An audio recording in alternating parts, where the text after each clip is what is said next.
Horses are all out for the first race. Go ahead, line them up and parade them. Horses are out for the first race.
Horses are on the track, parading for the first race. Once again, this is the 2-year-old filly trot. Purse $11,155. Number 1 is John's Baby Filly, owned by Ray Lee Beecher. Brian Boring trains, and Justin Irvine will drive. Number 2 is Rippin' Alley, owned and trained by Ken Ott. Skip Demal drives. Number 3, Plenty of Sunshine, owned by Carol and Kevin Mayer. Carol Mayer trains, John Moody drives. Number 4, Aunt Sally, owned by Gerald Hawks. Tim Roach trains and drives. Number 5, Ice Crystal, owned, trained, and driven by Scott Altizer. Number 6, Cindy May I, owned by Cindy Mays. Aaron Coley drives and trains. And number 7, Scratch Begonia, owned, trained, and driven by Jason Haynes. Field of 7 on their way to the gate for the first race.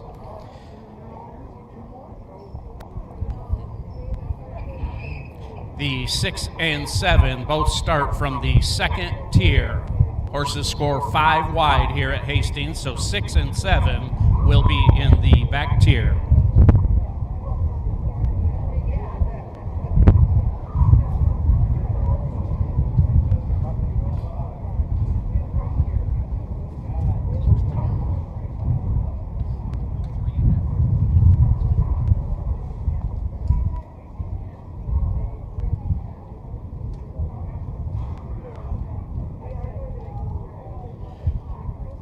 Two-year-old trotting fillies head to the gate for the first race. John's Baby Filly will move in along the rail, followed by Rippin' Alley. Plenty of Sunshine between them. Aunt Sally and Ice Crystal on the outside in the front tier. 2 trailers, Cindy May I and Scratch Begonia. They're at the post. Starting gate is rolling.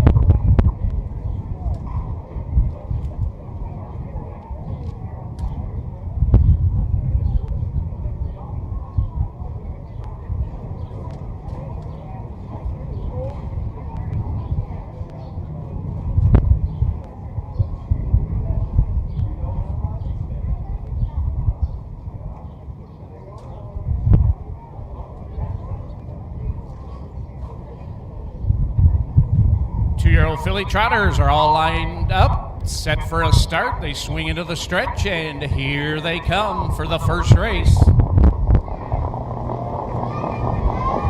They're off and trotting. John's Baby Filly from the inside heads out for the lead. Outside, Aunt Sally, and further out, it's Ice Crystal as they trot into that first turn.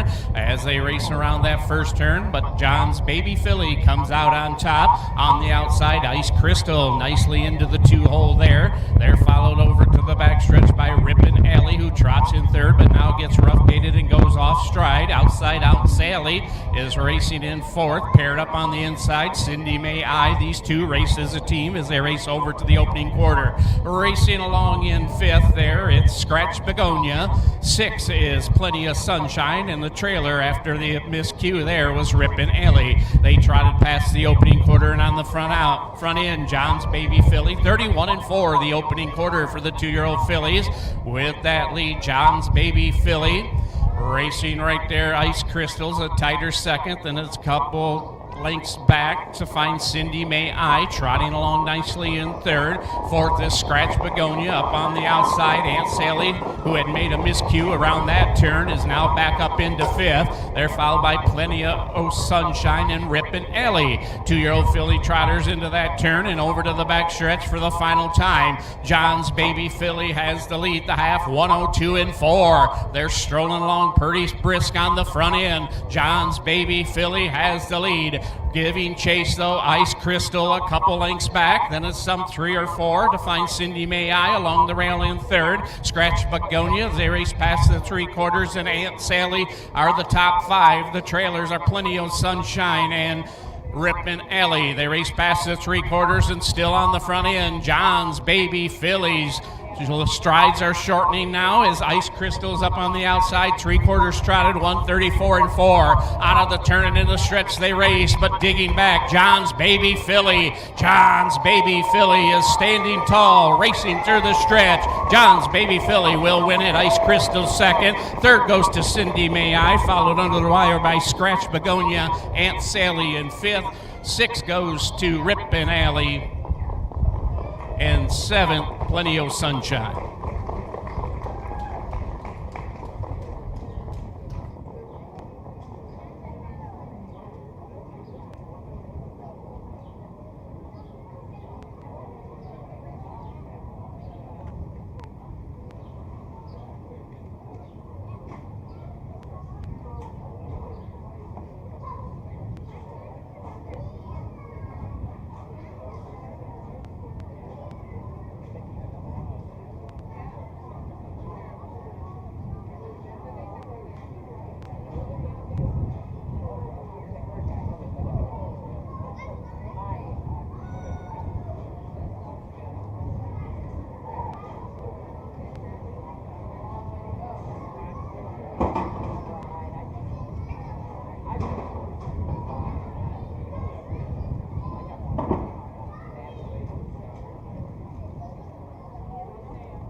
Now making his way up the racetrack and into the winner's circle comes driver Justin Irvine and John's Baby Filly. Justin Irvine with a big day yesterday. If you were here with us, set 2 track records here yesterday, driving 2 nice fillies, a 2-year-old and a 3-year-old pacing filly. Today he's here with the 2-year-old trotting filly, John's Baby Filly, owned by Ray Lee Beecher with Brian Boring the trainer. Nicely driven by Justin Irvine.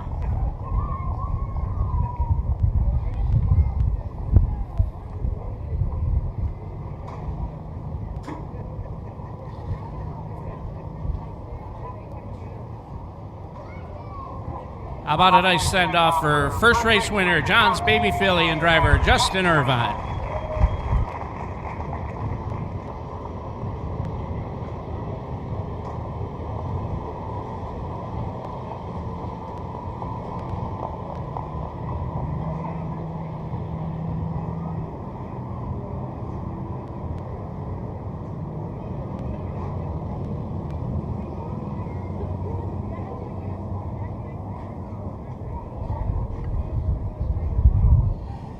Here are your results, top down of the first race. Number 1, John's Baby Filly, the race winner. Rippin' Alley finished 6.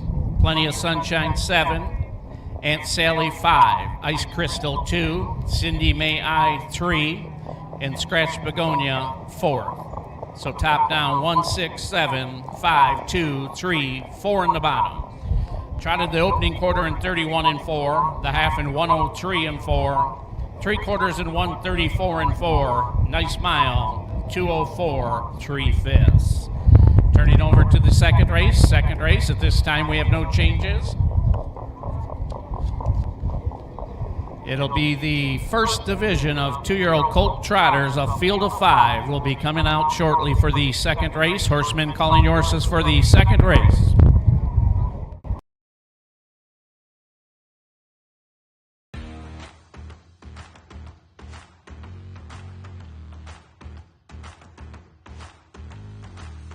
Quality Stallions.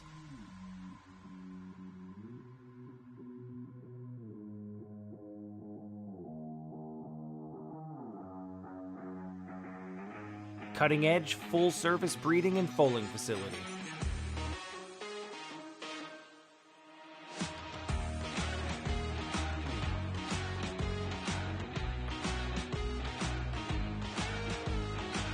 First-rate broodmares producing exceptional foals.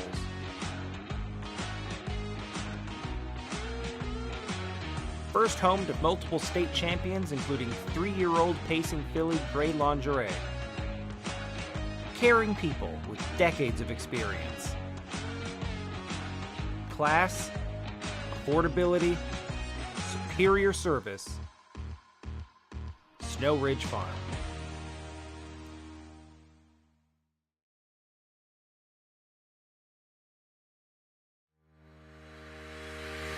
Own a little and love it a lot. TheStable.ca is an award-winning fractional ownership operation. Buy as little as 1% of a racehorse and experience 100% of the thrill. TheStable.ca makes ownership easy, accessible, and affordable. Communication and customer service are at the heart of everything we do. Get started at TheStable.ca.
Two horses out, waiting on 3 more. 2 horses out, waiting on 3.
Waiting on one more horse. Waiting on one more horse.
All the horses are out for the second race. Line them up and parade them.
Horses parading for the second race. This is the first division 2-year-old colt trot, purse $5,652. Number 1, Super Begonia, owned by Cheryl Haynes and Marion. Cheryl Haynes trains, Eric Haynes drives. Number 2, BB Fire, owned by Brett Beamy. Skip DeMall trains and drives. Number 3, Candy's Rocket, owned by the Taylor Equine Racing. Charles Taylor drives and trains. Number 4, What a Buy, owned, trained, and driven by Scott Altizer. And number 5, Hell If I Know, owned by Jeannie Lou. Jeff Dunn trains. Alan McCardle Jr. does the driving. Field of 5 on their way to the gate for the second race.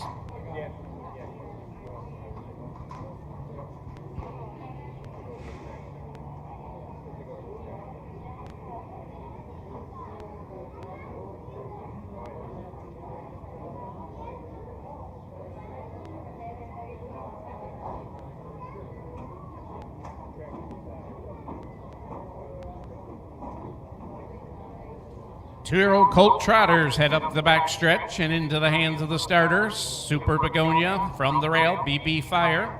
Candy's Rocket will move in next. What a Buy and Hell If I Know on the outside.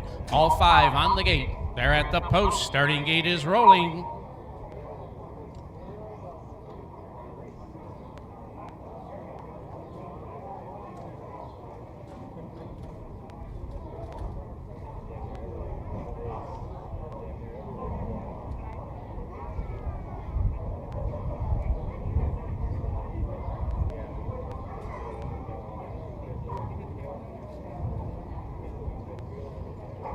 2-year-old colt trotters lined up, swing into the stretch, and here they come.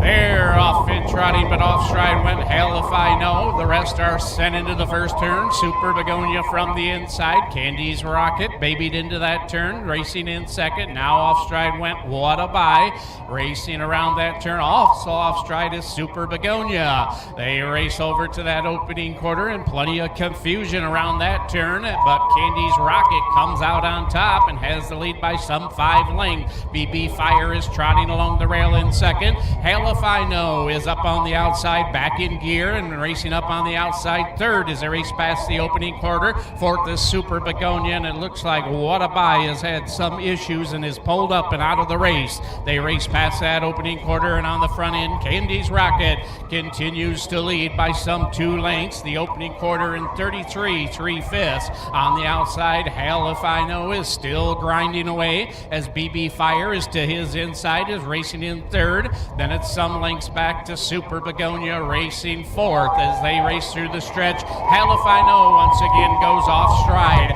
This still leaves on the front end Candy's Rocket with a clear lead. Racing at the rail, BB Fire. These two are the only two that's continued to trot as they race around that turn. Hell If I Know is back trotting, racing in third. Super Begonia along the rail is skimming the pylons in fourth. Half in 106 and 4, and What a Buy is pulled up and out of the race. They swing to the back stretch and over to the 3/4 for the final time. On the lead, it's still all Candy's Rocket. Right there, BB Fire, some 2 back.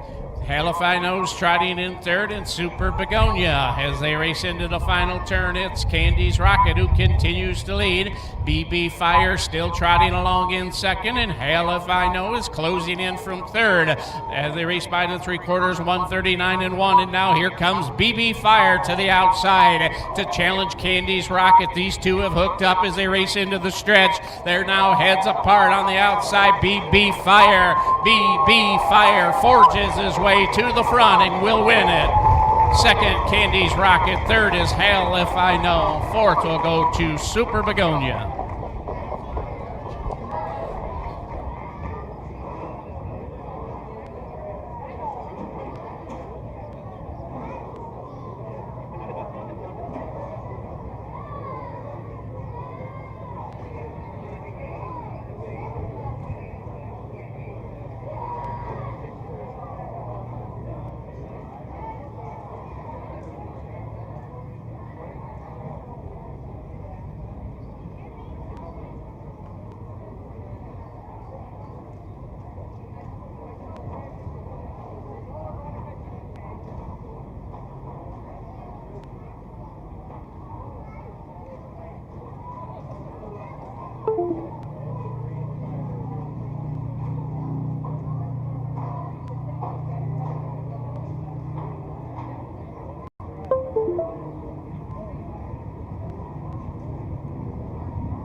Now making his way up the racetrack, and in the winner's circle comes second race winner, number 2, BB Fire, and driver Skip DeMall. BB Fire is owned by Brett Beamish, trained and driven by Skip DeMall, trotting a mile in 2:12 2/5. At this time, we'll get his picture taken with the blanket. With this race having 2 divisions, Trophy Blanket goes fastest of the 2. How about a nice send-off? Skip DeMall, BB Fire.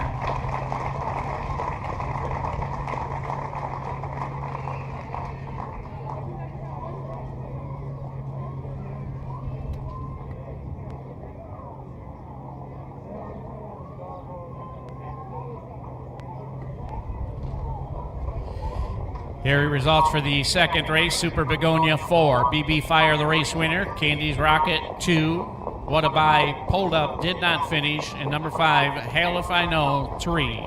So top down 4, 1, 2, DNF 3.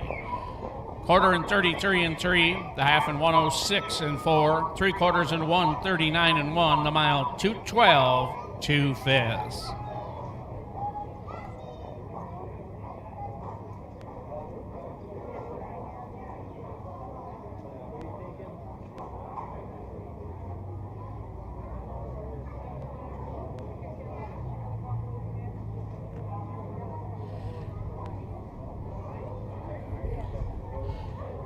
Turning over to the third race, the second division 2-year-old colt trotters. At this time, we have no changes. A field of 5 will be out shortly for the third race. Indispensable. Maximum exposure, the best sales marketing tools. The easiest way to sell your horse for top dollar. The wave of the future.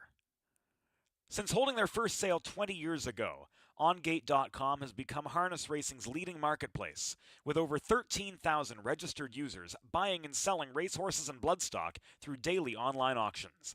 Browse listings for free and buy your next racehorse at OnGate.com. OnGate, we've changed the way the business works.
Good afternoon, everybody. This is your producer, Don Holden. I just wanted to, if you notice any shakiness in my camera work, I wanted to show you what we're working with up here, up in the crow's nest. You can see the officials over here who do not know I'm filming them. We have quite a bit of wind up here. You can see it off in the distance in the trees for sure, but we are good, I'm going to say 30 feet up in the air, with nothing behind us to block the wind. So I have already had a folding chair almost take my knees out twice. Waiting on 3 more. 2 horses out, waiting on 3 more. Blowing across the catwalk here and hitting me in the back of the knees. So I do apologize if you see any shakiness in the video. And cross your fingers that I don't blow over the railing. Thanks.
4 out, waiting on one more horse.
Once again, waiting on the 5, Rankin. Looks like he's on his way. Line him up and parade him.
Horses are on the track for the third race, parading this the second division 2-year-old Colt Trot. Number 1 is Bocilius, owned in the partnership of Goodwin, Pierce, and Price. Kelly Goodwin trains. Brad Kramer will do the driving. Number 2, Luke's Rainbow, owned and trained by Tony Linghan. Brett Boyd between the wheels.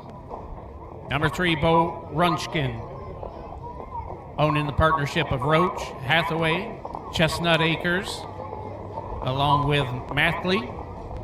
Tim Roach drives and trains. Number 4, Quick Picker Upper, Jeannie Lou owns. Jeff Dunn trains. Al McCardle drives.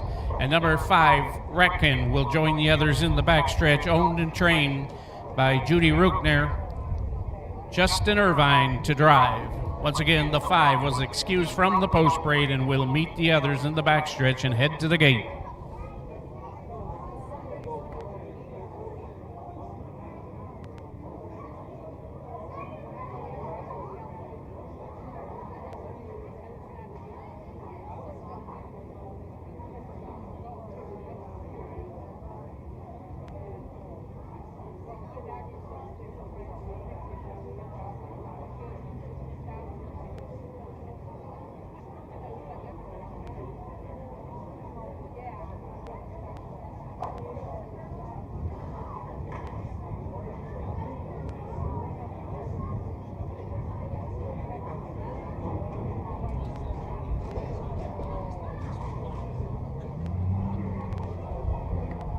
2-year-old Colt Trotters are headed to the gate from the rail out. Bo Silas, followed by Luke's Rainbow, Bo Runchkin, Quick Picker-Upper, and on the outside, Rinkin. Field of 5, they're all on the gate. Starting gate is rolling.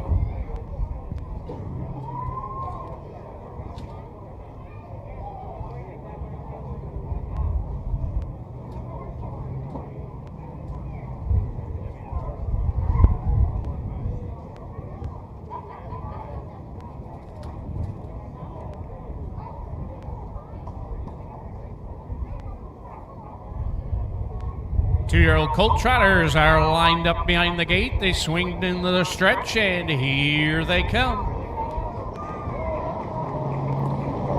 They're off and trotting. Luke's Rainbow is headed out for the lead. Rankin from the outside along the rail, though. Bo Silas is now shooting through and now gets rough-gated and off stride into the first turn. Luke's Rainbow will inherit the lead back, but Rankin is rolling up on the outside at content on that lead. Rankin now takes over the lead as they race over to the backstretch, and he gets rough-gated and goes off stride and on a wild break as they race over to the opening quarter. Luke's Rainbow now is left all alone on the front end, and Rankin is on a wild break in second still. Trotting along the rail in third, it's Quick Picker-Upper. Back on stride, it's Bo Silas who trots there in fourth, and the trailer as they raced by the opening quarters is Bo Runchkin. Out of that turn and into the stretch, 31-3. They trotted the first quarter, and on the front end, Brett Boyd and Luke's Rainbow show that way by some 10 lengths. Racing now second and settled down, it's Rankin. Racing in third, it's Bo Silas who trots on some lengths back. Now up into fourth, it's Bo Runkins. His Quick Picker-Upper is the trailer. The 5 trotters race around that turn, and on the front end, they're all still trying to catch Brett Boyd and Luke's Rainbow, who stride along now with some 6-7 length lead. Closest is Rankin at the rail in second. Racing third, it's Bo Silas. They trot past the half, 101-3, and on the front end it's Luke's Rainbow who continues to lead. Rankin is closing in though from second. Also a tighter third is Bo Silas. Then it's fourth to Bo Runchkin and the trailer Quick Picker-Upper. Around that final turn, here comes Rankin up on the outside as they 3/4, 134-4. Around the final turn, Rankin on the outside, Luke's Rainbow on the inside as they turn into the stretch. It's Rankin. Rankin forges his way to the front and will win it. Luke's Rainbow is second. Third goes to Bo Silas. Fourth under the wire will be Bo Runchkin, and fifth goes to Quick Picker-Upper.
Now making his way up the racetrack and into the winner's circle for the second time this afternoon comes driver Justin Irvine, this time with Rankin.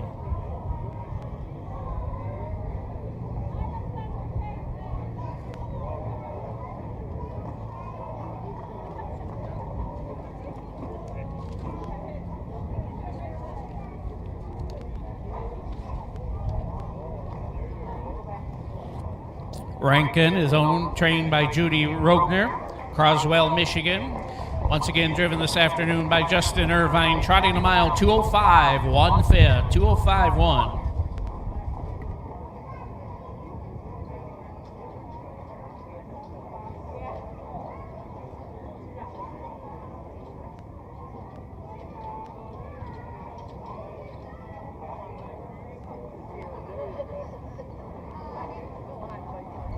How about a nice send-off driver, Justin Irvine and Rankin.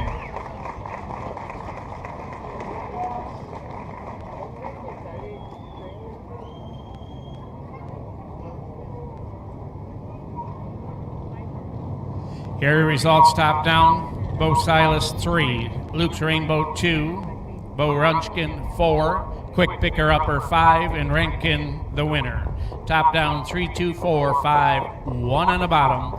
Quarter and 31 and 3, the half and 101 3, 3/4 and 134 and 4, the mile in 2:05, 1/5.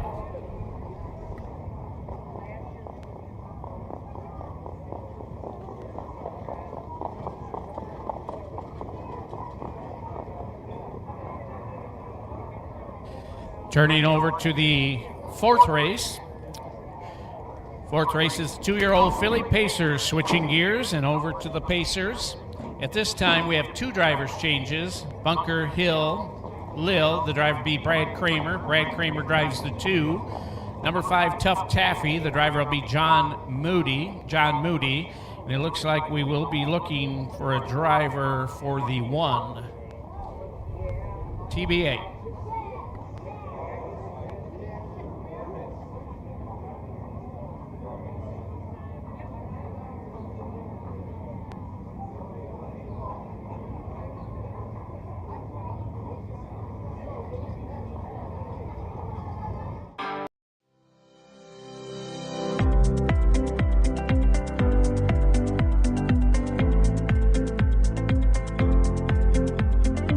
Founded in 1858, the National Driving Park was established on land acquired by the National Horse Association of Kalamazoo, led by the esteemed U.S. Senator Charles E. Stewart.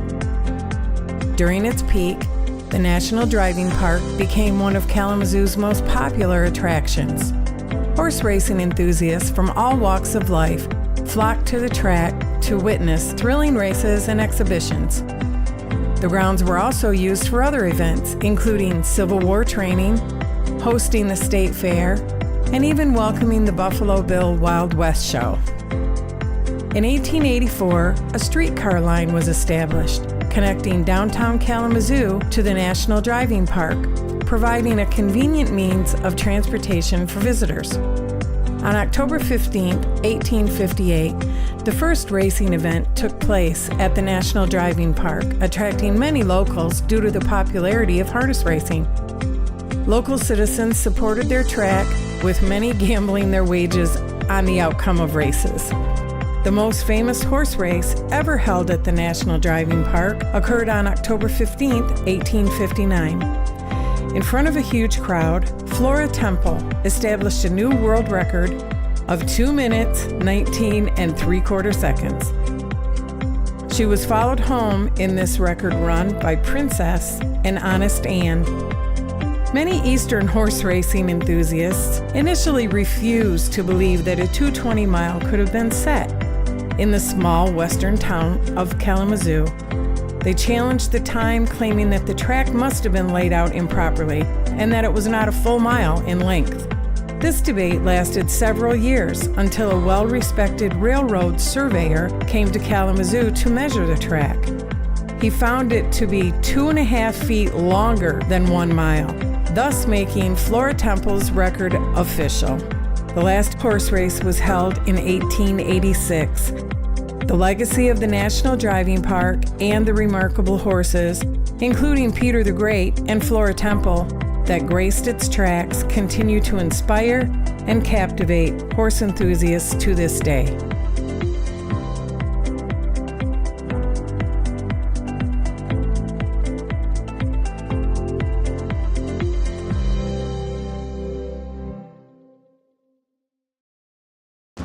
Midwest Harness Report has been a strong advocate and comprehensive source for harness racing in the Midwest and beyond for over 40 years.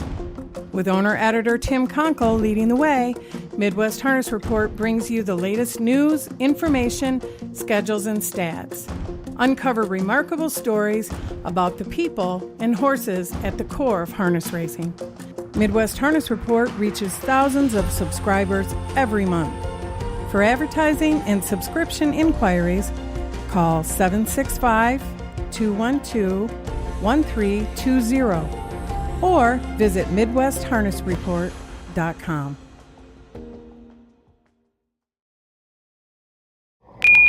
In the upcoming fourth race, the one, the driver, the trainer will jump aboard. Aaron Cully will drive the one.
Horses are all out. Line them up and parade them for the fourth race. 2-year-old Payson fillies, a field of 8, purse $11,205.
Horses are on the track and parading for the fourth race.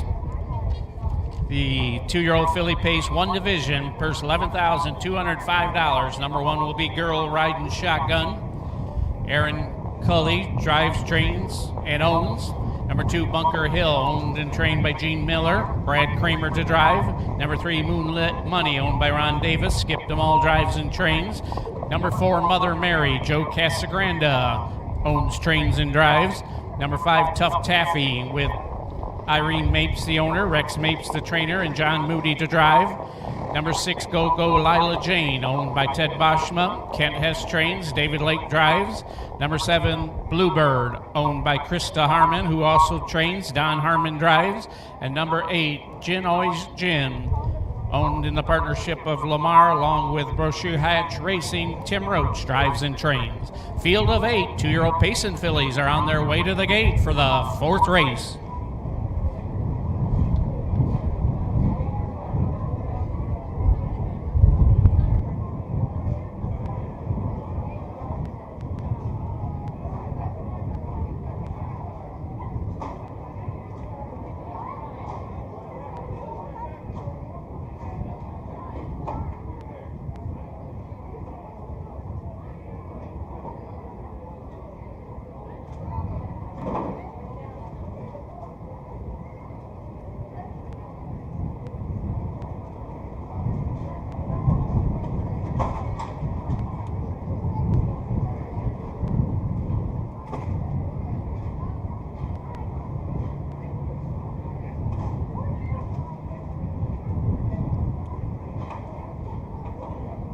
Two-year-old filly pacers are at the post. Starting gate is rolling.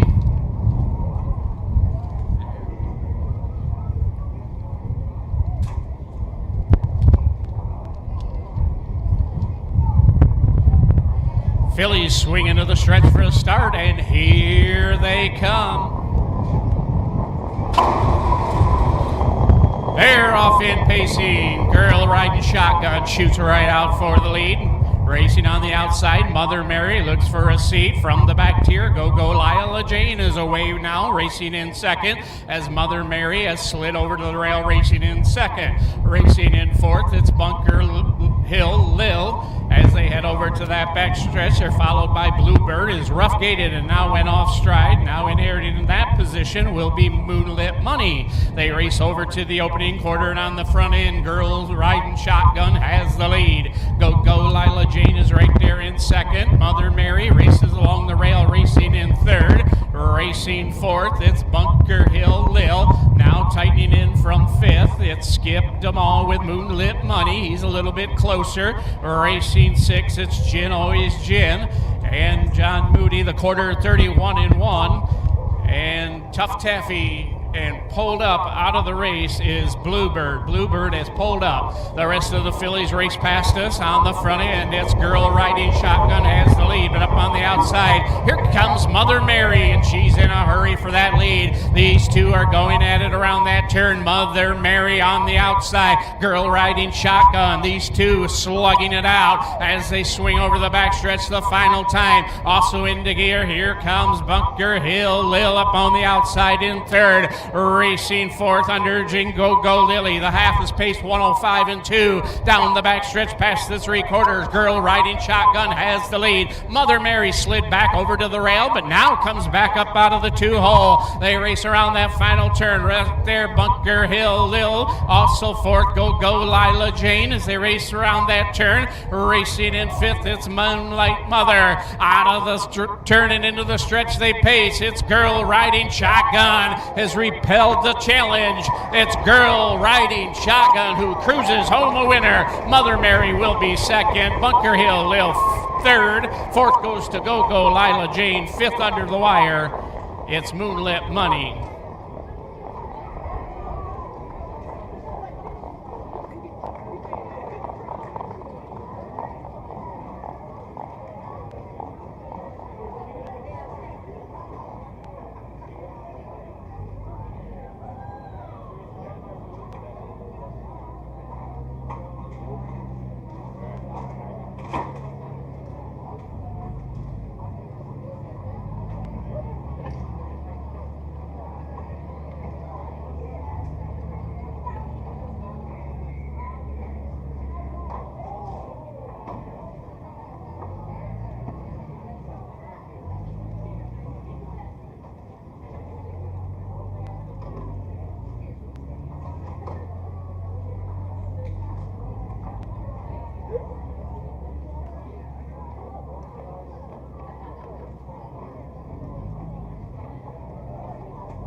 Now moving up the racetrack into the winner's circle comes the fourth race winner, number 1, Girl Riding Shotgun. Girl Riding Shotgun at this time will receive the blanket from the Michigan Harness Horsemen's Association. Owned, trained, and driven by Aaron Cully. Pacing a mile in 2:02. 2:02 for the mile.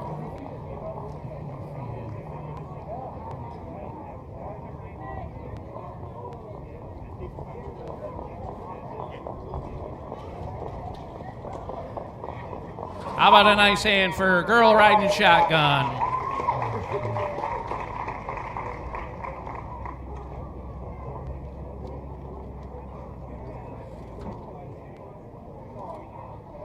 Here are the results. Top down, fourth race, the 1, Girl Riding Shotgun, the race winner. Bunker Hill Lil 3, Moonlit Money 5, Mother Mary 2, Tough Taffy 7, Go Go Lila Jane 4, Bluebird did not finish, and Gin Always Gin 6. Recheck 1, 3, 5, 2, 7, 4, DNF 6. Quarter was paced in 31 and 1. The half in 105 and 2. 3/4 in 133 and 4. The mile 2:02. Turning over to the fifth race. Fifth race, this is the 2-year-old colt pace for a purse of $11,105. At this time, we have no changes. There'll be a field of 6 out shortly.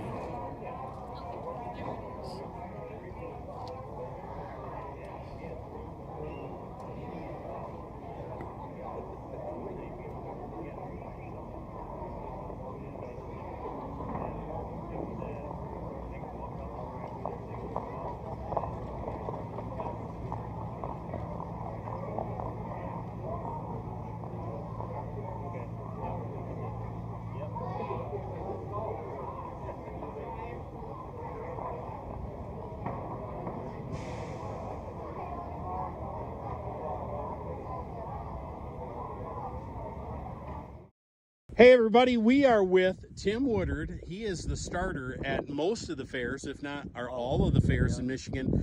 And you can't be a starter without a driver, and that's Mr. Todd Hacker right here. He drives the starting gate. And right here is the mobile starting gate. And we are in Big Rapids, Michigan, but these guys will be all around the state. And Tim, this is part of the family for you as well. Tell everybody out there how you became a driver or a starter in horse racing. My grandfather was a starter for 34 years. I started driving the car for him when I was 15, and I've done it ever since, and I'm 57.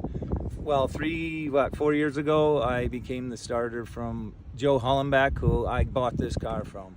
So it's been in my life, all of it. So tell us about the car itself.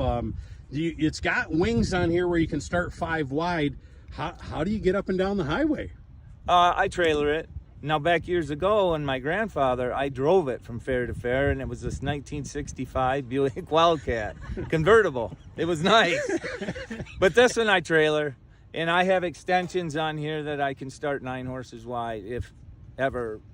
Wow. Like at a pari-mutuel track. Now, at all the Michigan fairs, do we only start 5. Only 5. And it's safety. It's a safety issue. You know, over the years, tracks have gotten narrower.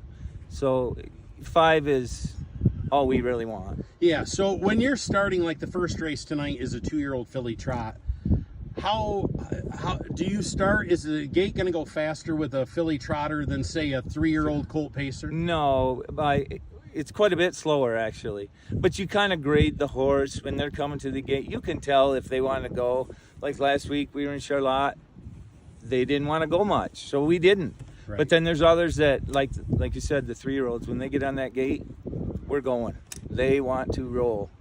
And so you are the starter. You're sitting right here in this seat with that microphone. So you're back. You got to have a good driver. Yeah. Oh, yeah.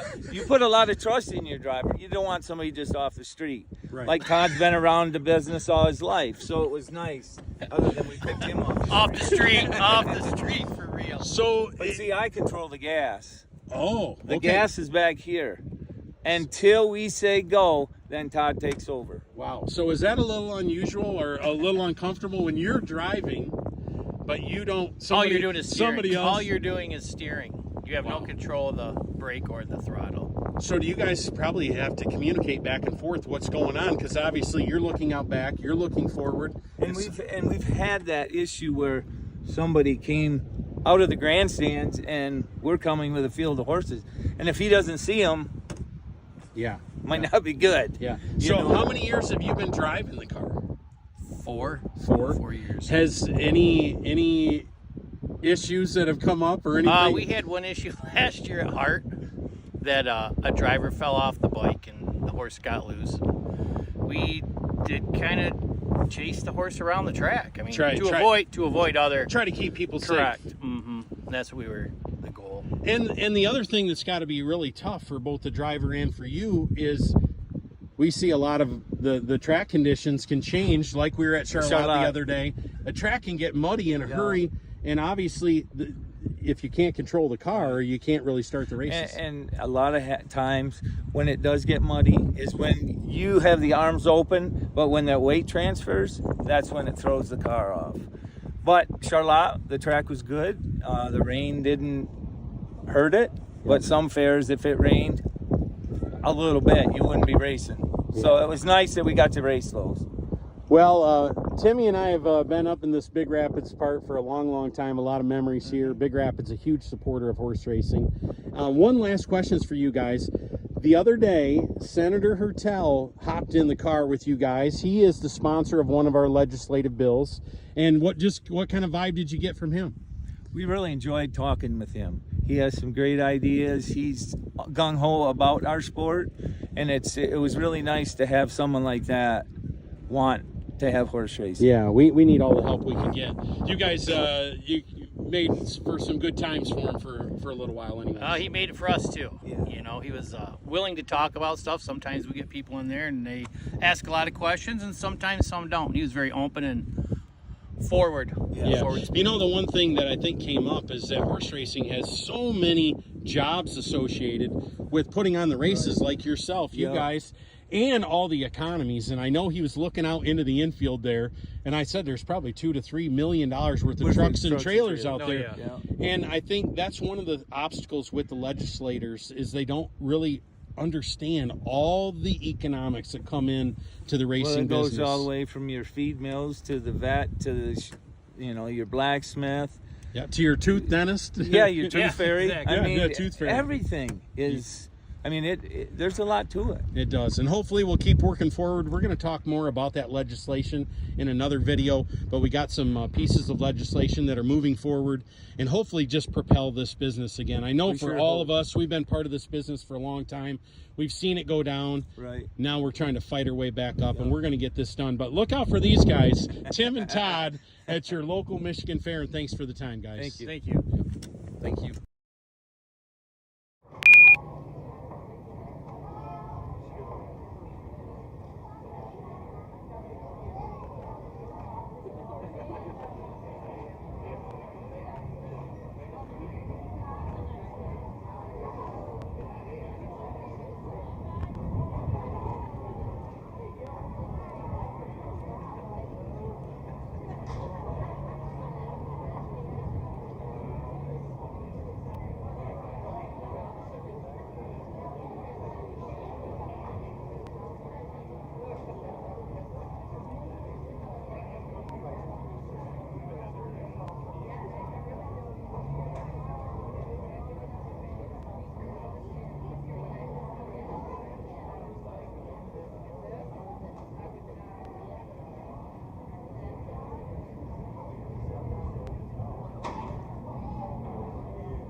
Horses are all out. If you want to line them up and parade them, horses all out.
Horses are on the track and parading for the 5th race. 2-year-old Colt Pace, purse $11,105. Number 1 is Gorgeous Big Guy, owned, trained, and driven by Tim Roach. Number 2, Suleiman, owned and trained by Brittany Dillon, Justin Irvine to drive. Number 3, Dreamin' Endlessly, owned by Stefan Smeagol, Tim Driver, trains and drives. Number 3, Legendary Doo-Rah, owned by Edwin Hardwood, Greg Bateson, trains and drives. Number 5, Handsome Sir, owned by Carly Roach, Tim Roach trains, Brad Kramer does the driving. And number 6, Born Wild, owned by Ted Boschma, Kent Hess trains, David Lake to drive. Field of 6 on their way to the gate. 2-year-old Colt Pace.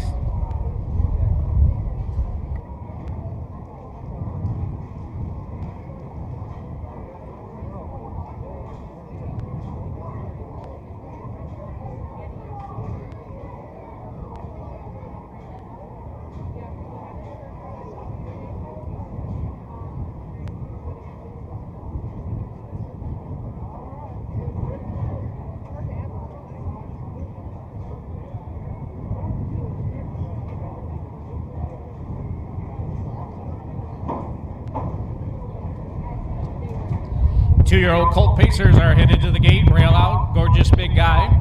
Suleiman moves in next, Dreamin' Endlessly, followed by Legendary Doo-Rah, and on the outside, Handsome Sir. 5 on the gate, 1 trailer, Born Wild. They're at the post. Starting gate is rolling.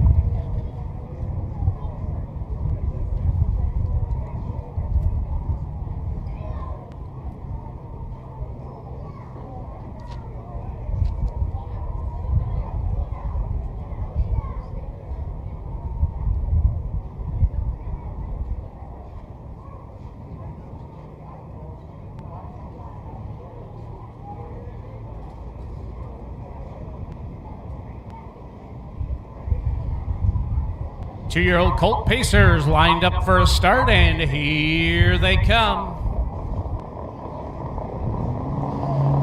They're off in pacing. Legendary Doo-Rah heading out for the lead. Gorgeous Big Guy along the rail, though, takes advantage of the inside, and now will race in second around that turn.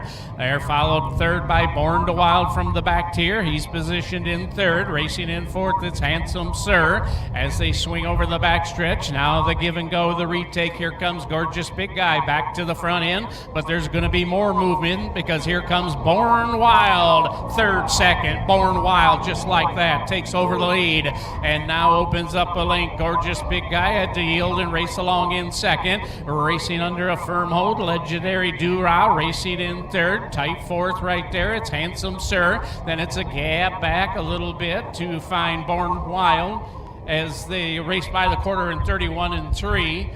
Rather, that's Suleiman racing in fifth, and a breaker in the back. It's Dreamless Endlessly. As they race past us for the first time, and on the front end, Born Wild has the lead. Gorgeous Big Guy is right there in second. Racing third, it's Legendary Doo-Rah. Brad Kramer and Handsome Sir is right there in fourth. Racing back 2 more in fifth as they race around that turn is Suleiman. As they race past the half in 102, down the backstretch they go for the final time.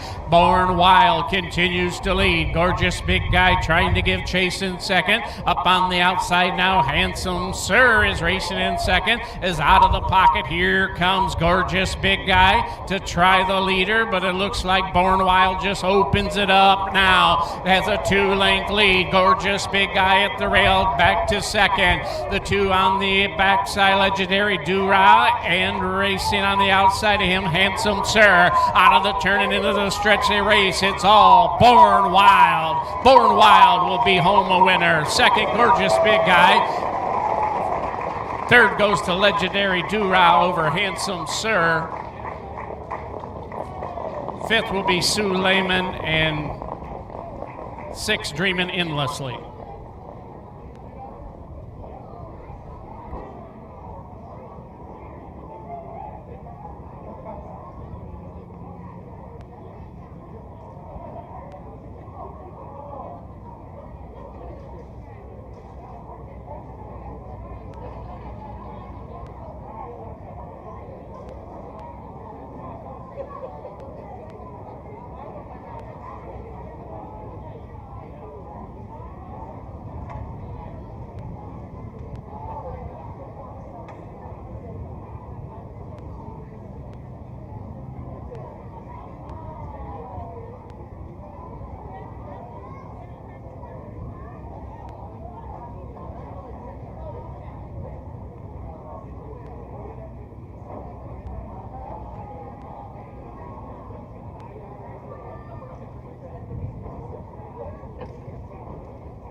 Making his way up the racetrack in the winner's circle comes 5th race winner, number 6, Born Wild, and driver David Lake. Born Wild is owned by Ted Boschma. Ken Hess trains. David Lake, catch driven this afternoon, will receive the trophy blanket. Pacing the mile in a very nice 1:58, 4/5 for the 2-year-old colt. How about a nice send-off, driver David Lake and Born Wild.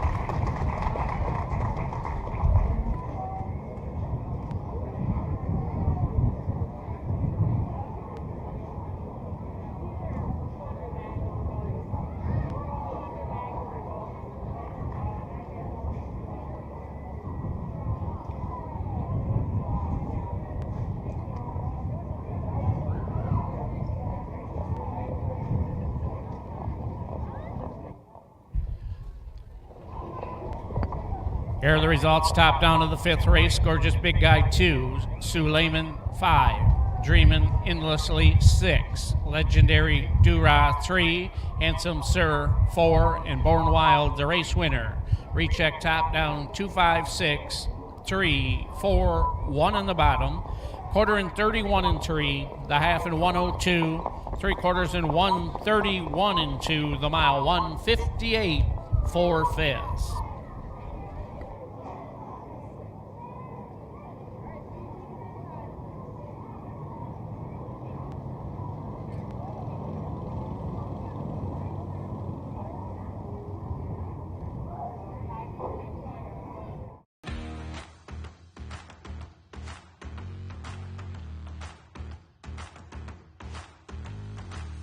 Quality Stallions.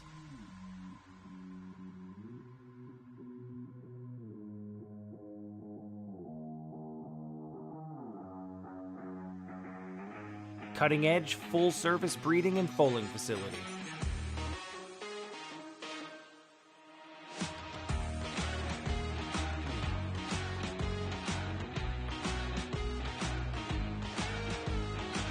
First-rate brood mares producing exceptional foals.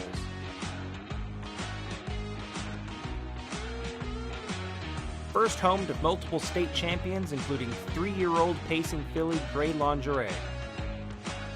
Caring people with decades of experience. Class, affordability, superior service. Snow Ridge Farm.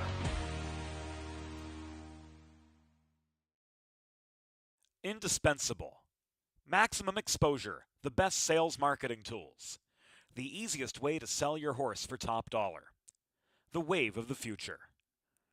Since holding their first sale 20 years ago, OnGate.com has become harness racing's leading marketplace, with over 13,000 registered users buying and selling racehorses and bloodstock through daily online auctions.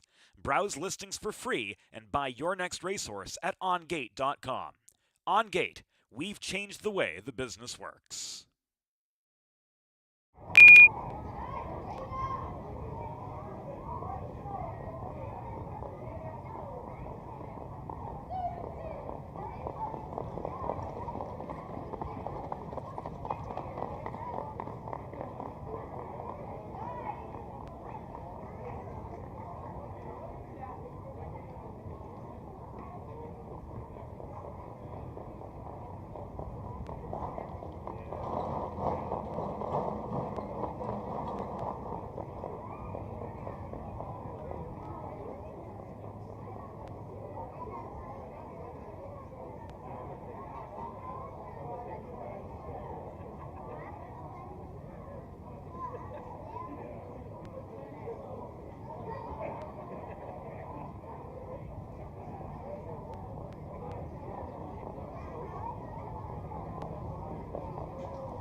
Horses are all out for the 6th race. Line them up and parade them for the 6th race.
Horses are out for the 6th and parading. 3-year-old filly trot, purse $11,105. Number 1, Rippin' Blue, owned by Ken Ott, who also trains. Skip DeMall does the driving.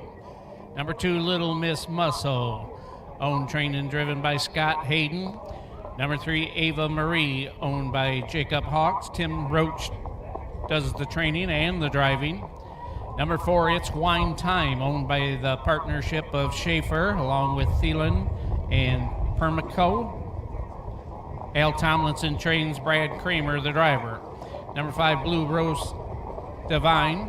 Scott Altizer owns, drives, and trains. And number 6, Good as Hill, owned by Sandra Kenny. Ray Kenny does the training, and Justin Irvine will drive this afternoon. Field of 6 on their way to the gate for the 6th race.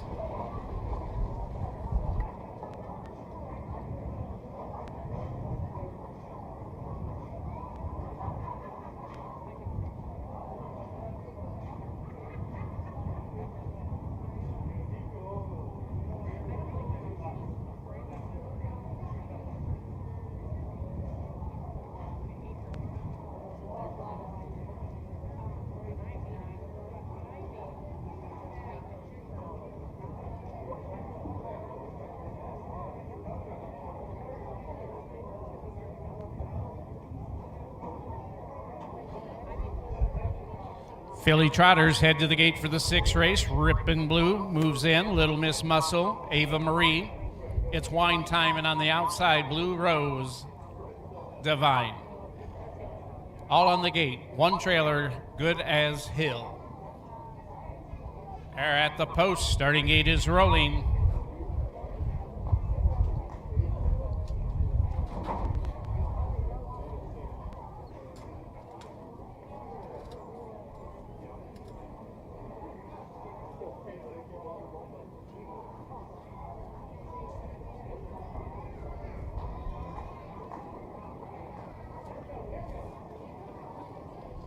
Filly Trotters are lined up. They swing into the stretch, and here they come. They're off and trotting. It's Wine Time headed out for the lead. Blue Ridge Divine up on the outside as they race into that turn. Ava Marie glides over to the rail, racing in 3rd. 4th as they race around that turn, it's Rippin' Blue, and Good as Hill from the back tier races away in 5th for now. Off stride around that turn now went Ava Marie, and an early break by Little Miss Muscle. The rest head over to the opening quarter, and on the front end, Brad Kramer sets up shop. It's Wine Time on the front end. Racing in 2nd, Blue Rose Divine. Racing 3rd, it is Rippin' Blue. 4th now, a tighter 4th, it's Good as Hill. Then back trotting and racing in 5th, it's Ava Marie, but once again goes rough-gated and off-stride. Quarter was trotted 31 and 2, and the trailer is Little Miss Muscle. They swing into the stretch for the first time, and on the front end, still leading the way, it's Wine Time, but company's coming. Here's Good as Hill rolling up on the outside. Good as Hill is now just a half a length away from that leader. Racing right behind them, Blue Rose Divine. Devine is racing in third. Fourth around the turn, it's Ripken Blue, and followed by Ava Marie, and still trailing Little Miss Muscle. They race past the half in 1:04.1. Down the backstretch, they race the final time, and with the lead, it's Wine Time is in high gear and trotting past that 3/4, opens up some 3-4 length. Giving chase, or trying to give chase, is Good as Hill. Racing in third around there, it's Blue Rose Devine. Still fourth is Rippin' Blue. They trotted past 3/4 in 1:32 4/5. Out of the turn and into the stretch they race, and it's Wine Time, and she's coasting along. It's Wine Time, and Brad Kramer will win the 6. It's going to be tight for second, but it looks like Blue Rose Devine got up over Good as Hill, will be third. Fourth goes to Rippin' Blue.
Now making his way up the racetrack and into the winner's circle comes driver Brad Kramer, and it's Wine Time.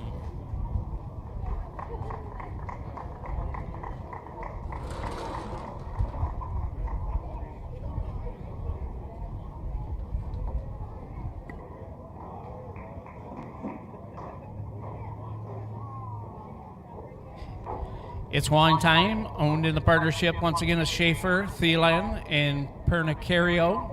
Al Tomlinson does the training, Brad Kramer the driving, trotting the mile, 2:01 3/5. At this time will receive the trophy blanket.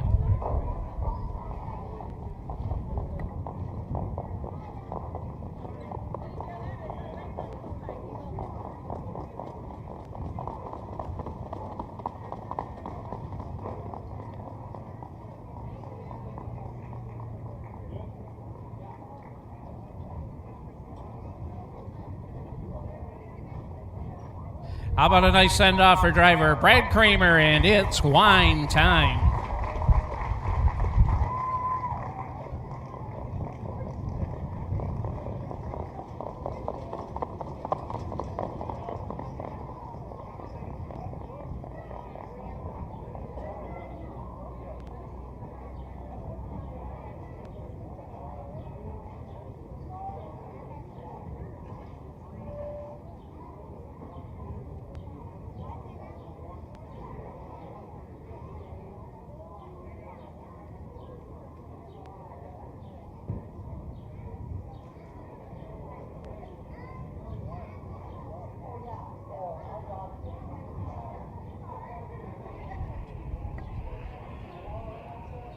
Here are your results for the 6th race.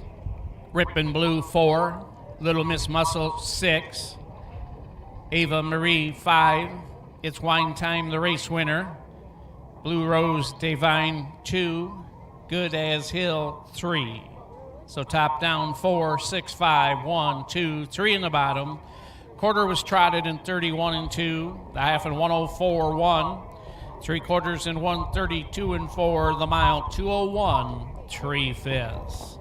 Turning over to the 7th race. In the 7th race, we have a few changes.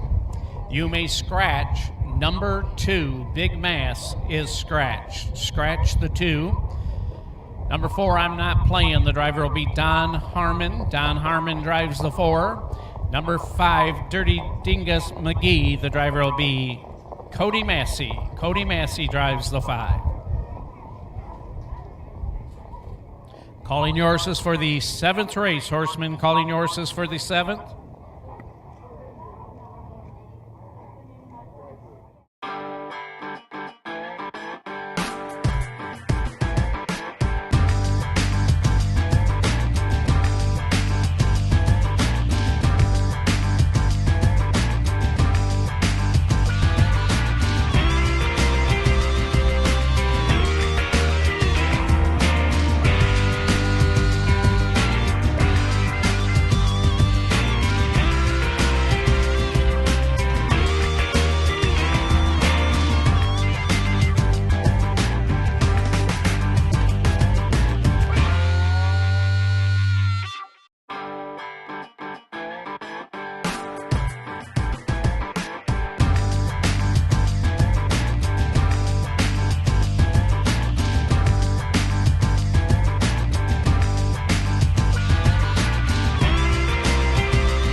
Own a little and love it a lot. TheStable.ca is an award-winning fractional ownership operation. Buy as little as 1% of a racehorse and experience 100% of the thrill.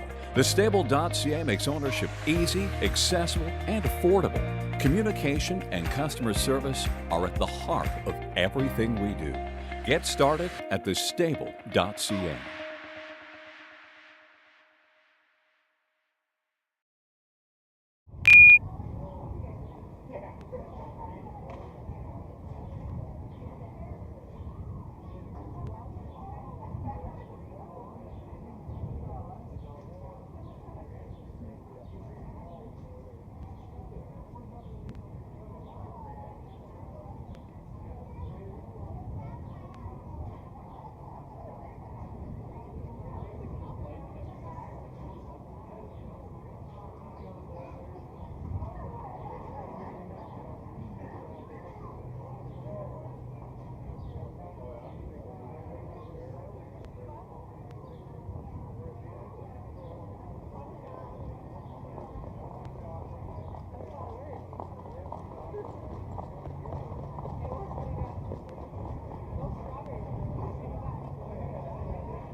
Last horse is on the way. Once again in this race changes. You may scratch the 2, Big Mass.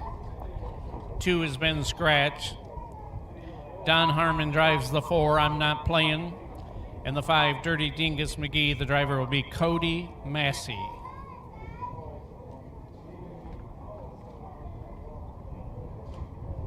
Horses are all out if you want to line them up and parade them.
Horses are all out and parading for the 7th race. This is the 3-year-old Colt Trot, purse $11,155. Number 1, Chrome Muscles, owned by the Taylor Equine Part-Time Stables. Charles Taylor drives and trains. You may scratch the 2. Number 3, Andover and Out, owned in the partnership of Goodwin, Barrett, along with Frigan. Kelly Goodwin does the training, Brad Kramer driving. Number 4, I'm Not Playing, owned by Donna Cotton, or Cotton Standardbreds rather. Donna Cotton does the training, Donnie Harmon driving. Number 5, Dirty Dingus McGee, Lassus is racing. George Anthrop trains, Cody Massey to drive. Number 6, New Swan in Town, Cotton Standardbreds owns. Donna Cotton also trains this one, Skip DeMall to drive. And number 7, Bo Pando Pete, owned by the Red Kindle Racing Stables. John Moody drives and trains. Field of 6 remain, and they're on their way to the gate for the 7th race.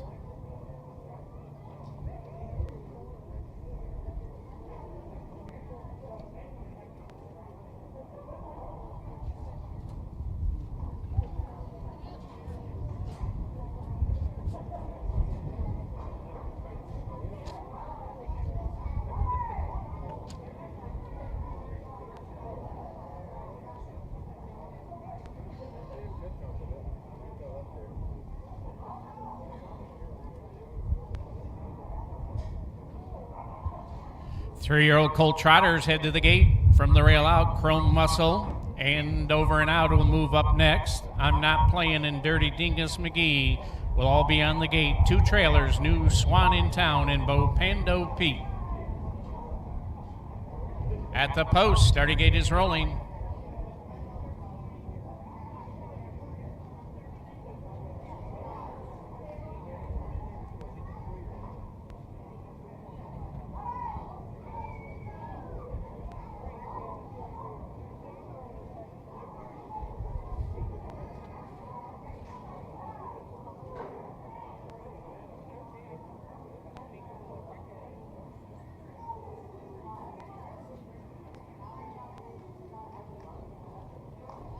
Three-year-old Colt Trotters are lined up. They swing into the stretch, and here they come.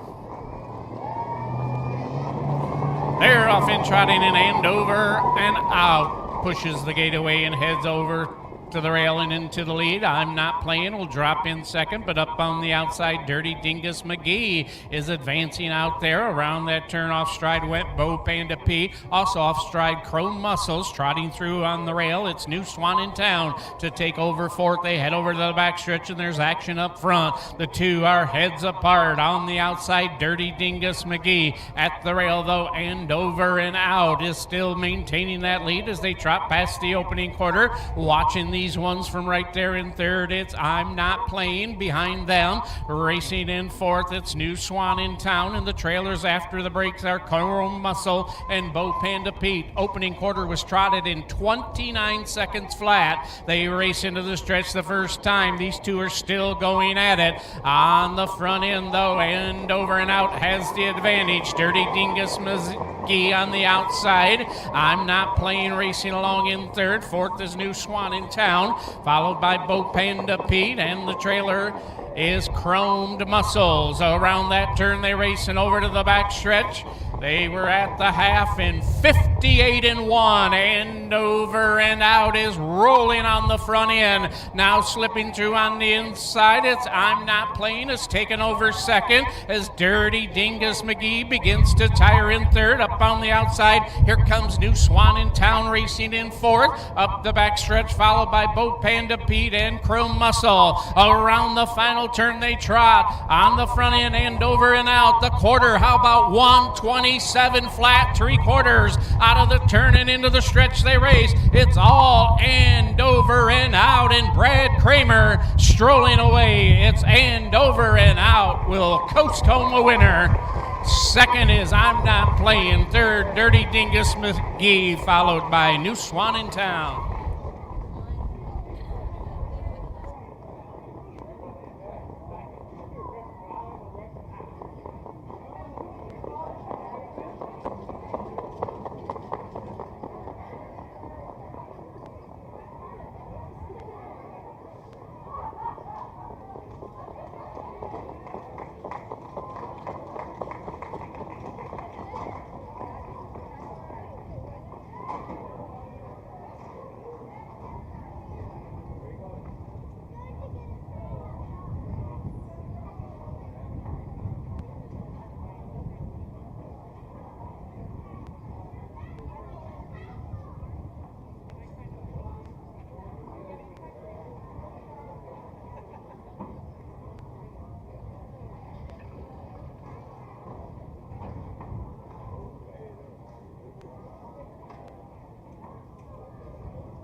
Now making his way up the racetrack into the winner's circle once again this afternoon, driver Brad Kramer, this time with and Over and Out.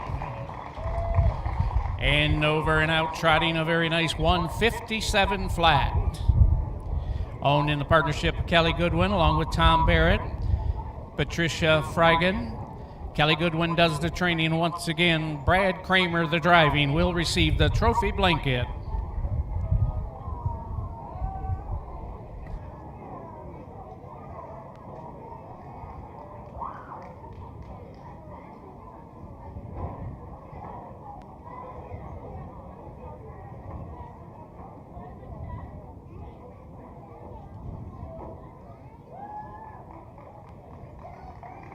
How about a nice send-off, driver Brad Kramer, and end Over and Out.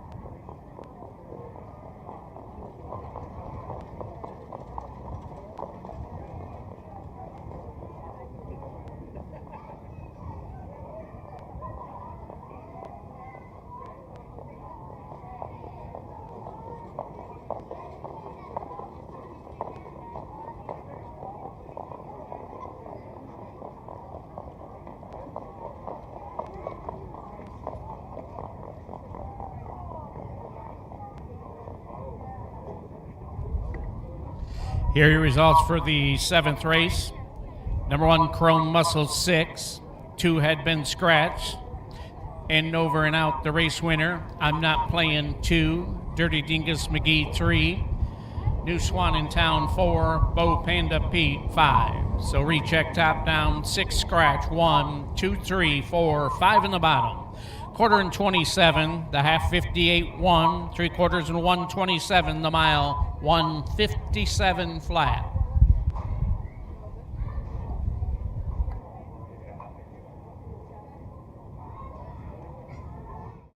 Hey everybody, we're here with Frank Marotta, Dr. Marotta, and he works for the state of Michigan during the summer, and we test all the winners of the horse races at the fairs. And he has a long history in the horse business, and he's got Amelia here with him today at Big Rapids. And Doc, first tell everybody out there the procedures of what you have to do during the summer to really keep the integrity of our program. Well, I go to every fair, and we set up a little spot in the barn area where after the horses race and they win, they have to come over to me, and we have to identify the horse, make sure it's the right horse, and then we proceed to take blood out of every winner, and it gets we take it home, we label them, identify them. We have a chain of custody so that nobody can say it's not my blood. They witness us taking it, they witness us sealing it, putting it in the container. We then, at home, we then package it up and we ship it to the lab the day after. Like today is Monday, we work again tomorrow, Tuesday. On Wednesday, both races will be shipped off to the lab, and they will then receive it, and then they proceed to test all of them. There you go. Well, you know, in our industry, obviously safety and integrity are right at the very, very top, and it just makes sure that everybody's playing by the rules and that every winner is tested. It does go to the lab. So when you see that performance on that race program at the racetrack, when you want to wager your hard-earned money on the horse, you know that was a race that had integrity. Now, your family has had a ton of history in Michigan with horse racing. Tell us a little bit about how you got into horse racing and your family heritage here in Michigan. Well, I was actually born on the horse farm, and I was born in Walled Lake, Michigan, and at that time we had thoroughbreds, and we had one stallion, and we had about 8 thoroughbred mares, and that was up until I was in high school when we had one of my uncles passed, and my dad decided they were going to get out of the horse business because they didn't think it was worth dying over. And well, as things happened, we ended up, our vet had some horses that he was auctioning off because his wife had asthma and he was moving to Arizona, and he asked my dad to bid on them so that they wouldn't go too cheap, and my dad ended up buying them. And within about 3 years, we had 20 racing standard breds, and that was back in the late 60s, early 70s. And then my parents ended up building Sports Creek Raceway, Muskegon Raceway, and ended up owning racetracks. And then I was in veterinary school, and I got out of vet school, and I was working at Hazel Park, Detroit Racecourse, Northville Downs, Jackson Raceway, and all the farms in between. And now that I'm up in age, I'm slowing down a little bit, so I only work part-time. Instead of working 8 days a week, I only work 5 days a week. Doc Marotta has helped me over the years with our standardbreds, diagnosing lameness. He's probably the best in the business. When you have a horse, just like a car, you want that horse to go straight, and when we have these turns, they're at a high rate of speed.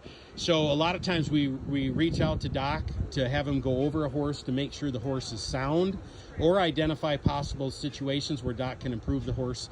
So he's a friend of not just myself, but of many horsemen, because obviously we want the very best for these horses. They're going at a high rate of speed. We have drivers and trainers which are involved, obviously. So we want that horse to be at maximum capacity, and also to be safe out there for everybody.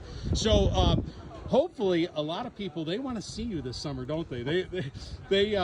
I can honestly say that I work for everybody. There's not anybody that races today that at some point, either this year, last year, the previous year, year before, that I haven't worked on their horses. I've been very privileged. Everybody trusts me, and I've been lucky enough to be pretty good at what I do, and everybody kind of wants me to work. So And a if fun, we get to see you and you get to pull some blood, that's not a bad that's thing. a good either. thing. Seeing me after the race is a good thing. That's Dr. Frank Marotta and Amelia live from the Big Rapids Fair, and Doc will be seeing you this summer. I hope so, many times. Take care. Okay.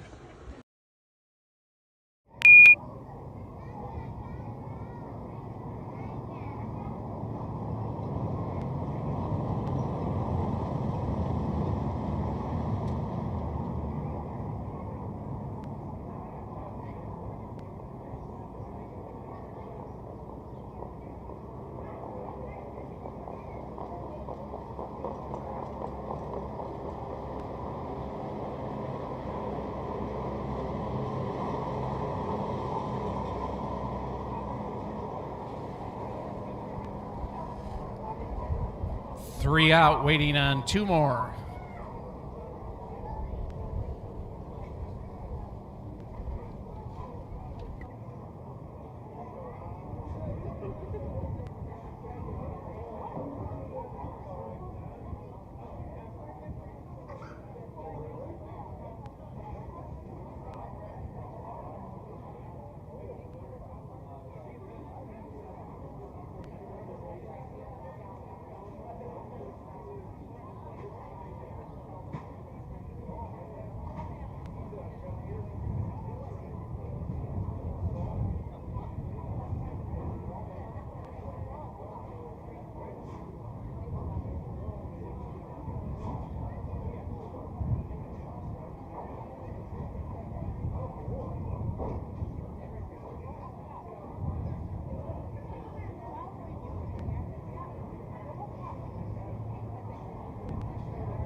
Horses out and parading for the 8th, the First Division 3-year-old filly Pacers, number 1 To the Moon and Back, owned by Michael Pankow. Kevin St. Charles, you may make the driver Justin Irvine to drive the 1.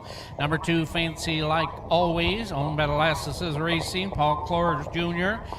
trains and Brad Kramer does the driving.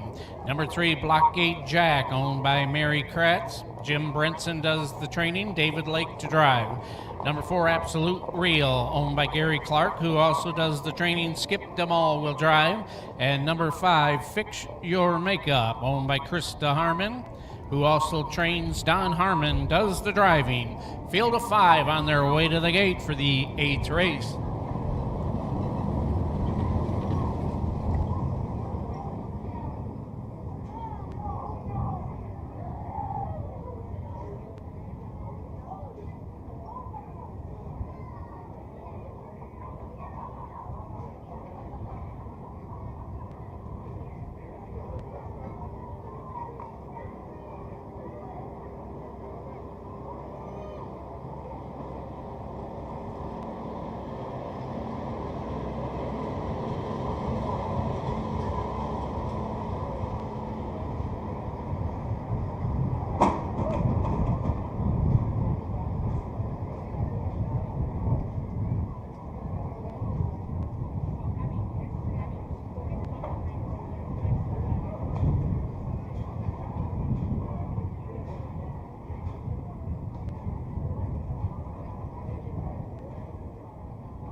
Eighth race, 3-year-old fillies on the way to the gate from the rail out. To the Moon and Back, Fancy Like Always, Blockade Jack, Absolute Real, and on the outside, Fix Your Makeup. 5 fillies, all on the gate. They're at the post. Starting gate is rolling.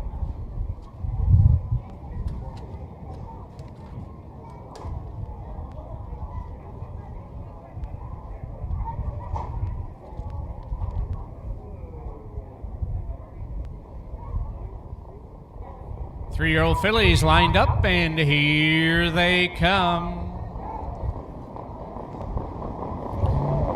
They're off in pacing. Blockade Jack pushes the gate away and heads into that first turn for the lead. On the outside, Fix Your Makeup's leaving in a hurry, though. On the outside, at the rail to the moon and back. Fix Your Makeup now drops in the 2-hole to your moon and back. Racing in third, racing fourth, it's Fancy Like Always, and the early trailer is Absolute Real. Field of 5 head over to the back stretch into the opening quarter, and on the front end, Blockade Jack has the lead, and slowing the pace down on the front end. Racing a tighter second now is Fix Your Makeup, right there in the 2-hole to the moon and back, right there under a snug hold in third as they race past the opening quarter. 29 seconds flat for the fillies. Racing fourth along the rail, it's Fancy Like Always, and the trailer is Absolute Real. They race into the stretch in straight alignment and passed us for the first time on the front end.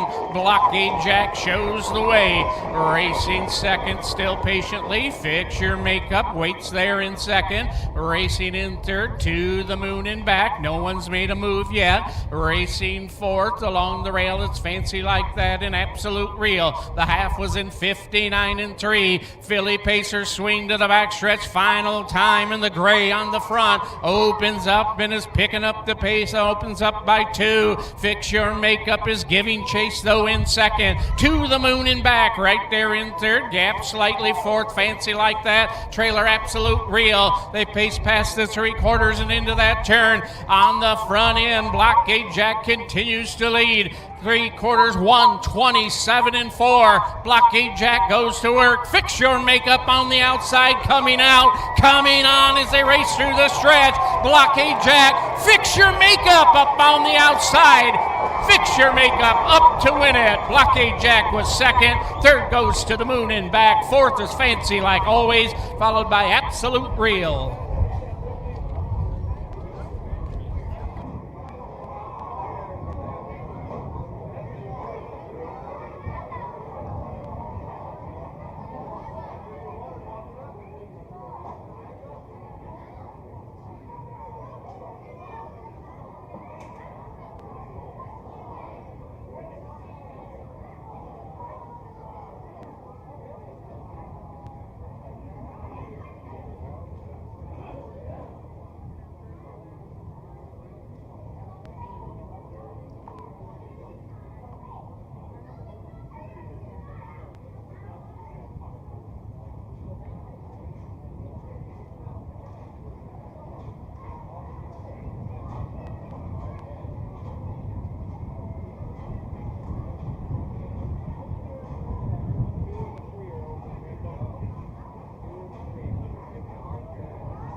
Now up the racetrack into the winner's circle comes the 8th race winner, number 5, Fix Your Makeup, and driver Don Harmon.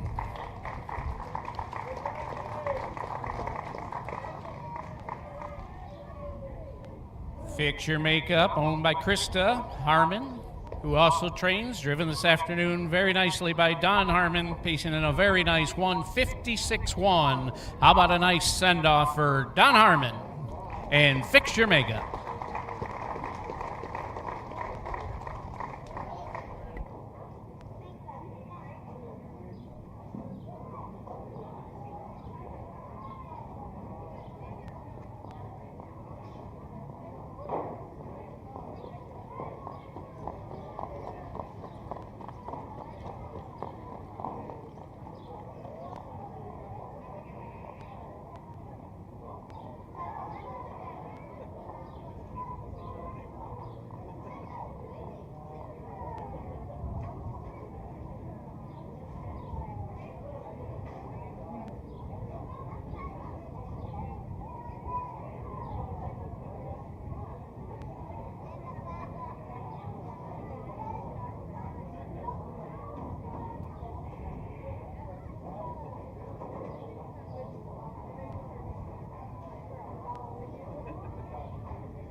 Here are your results for the 8th race. To the Moon and Back 3, Fancy Like Always 4, Blockade Jack 2, Absolute Real 5, Fix Your Makeup, the race winner. Recheck top down, 3, 4, 2, 5, 1 in the bottom. They paced a quarter in 29, the half in 59 and 3, 3/4 in 1:27 and 4, the mile 1:56 1/5.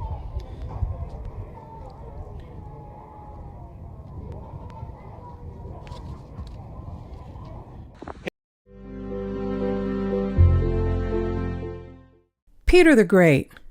No, not this guy. This guy. In 1891, Daniel D. Streeter, an avid horse breeder from Kalamazoo, Michigan, purchased a mare named Santos. Streeter owned a farm called the Oaklands on what is now Western Michigan University's campus. In 1894, Streeter sent Santos to Battle Creek to be bred to a stallion named Pilot Medium. The resulting colt, born in 1895 at Oaklands, was hailed Peter the Great. He quickly gained the attention of his owner for his intelligence. Streeter convinced retired world-famous driver-trainer Peter V. Johnston to come out of retirement and train this exceptional colt. Once introduced to Peter, Johnston couldn't pass up the opportunity. At the age of 2, Peter the Great made his debut at the Kentucky Futurity in Lexington. Unknown to most, he surprised everyone by finishing a close second to the race favorite, Janie T. The following year, as a 3-year-old, Peter returned to the Kentucky Futurity. He dominated by winning all 3 heats and setting a new track record of 2:12 and a half. Later that year, Streeter sold the champion horse for $20,000. Peter continued to race and achieve his best lifetime record of 2:7 1/4 in 1899 at the Empire City Track in New York.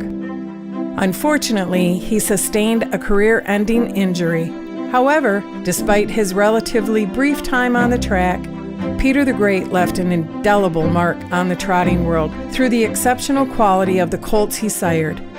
A descendant of Hambletonian 10, Peter the Great became a legendary sire, producing exceptional offspring that continued to contribute to the evolution of the standardbred. Peter the Great moved around during his post-racing career as a stallion, but he settled at Laurel Hill Farm outside of Indianapolis, Indiana. Peter died in 1923 and is buried at Tom Taggart's residence near French Lick, Indiana. 5 years after his death, his groom, Jacob Councilman, passed away and his ashes were spread on Peter's grave. In honor of Peter's remarkable achievements, a monument was created in his birthplace of Kalamazoo. The plaque, attached to a boulder, acknowledged D.D. Streeter as the breeder and Peter V. Johnston as the trainer and driver of Peter the Great, and Peter himself. It reads, "On this farm was born the trotting stallion and sire Peter the Great, 2:7 1/4. Bred by D.D. Streeter, trained and driven in Kentucky Futurities by Peter V. Johnston." Originally placed near the barn where Peter was born, the monument has been relocated several times. Today, the monument stands at Western Michigan University's Administration Building in remembrance of his remarkable life and his importance to the standardbred breed. Peter the Great is truly a treasure to be remembered and celebrated. Owned by Krista and Riley Harmon. Krista Harmon trains Don Harmon. Number 2, Just Enough Crazy, owned by Robin Atwell. Richard Roach trains. You may make the driver Charles Taylor. Charles Taylor drives the 2. Number 3, Kacha Daydreamin', owned by Stefan Smeagol. Tim Driver trains and also drives. Number 4, Arctic Cat, owned by Greg Gardner. Paul Clore Jr. does the training. Cody Massey to drive. Field of 4 on their way to the gate. 3-year-old filly Pacers.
The 3-year-old fillies are at the gate, rail out, Tough to Handle, Just Enough Crazy, followed by Caught Daydreamin',